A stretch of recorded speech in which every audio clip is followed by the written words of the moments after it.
Haya mtazamaji, tukiachana na kauli za PLO, tuelekee mahakamani ambapo marufuku ya maandamano jijini Nairobi kupinga ushuru wa mwaka 2024 ni kinyume cha sheria. Mahakama Kuu jijini Nairobi imetangaza.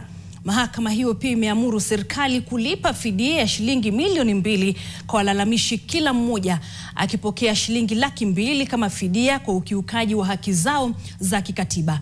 Mwanahabari Frida Okachi na taarifa hii.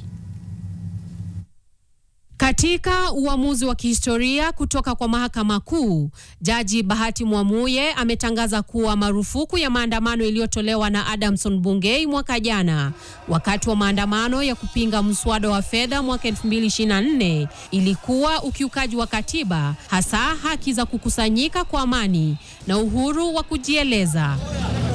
Jaji Bahati Mwamuye aliamua kuwa polisi walikiuka sheria na kuamuru walalamishi walipwe fidia ya shilingi milioni 2.2 kama fidia ya ukiukaji wa haki zao za kikatiba. And 100,000 exemplary damages for violation of constitutional rights as awarded above shall be borne by the state. Katika kesi hiyo, walalamishi walieleza kuwa wakati wa maandamano polisi walitumia nguvu kupita kiasi dhidi ya washiriki, ikiwemo kuwapiga kwa marungu, kuwafyatulia vitoza machozi na kuwanyunyuzia maji ya kemikali. Walalamishi walidai kuwa walikamatwa kiholela kwa njia ya kubaguliwa na polisi chini ya maagizo ya moja kwa moja kutoka kwa Inspekta Jenerali wa polisi Adamson Bungei.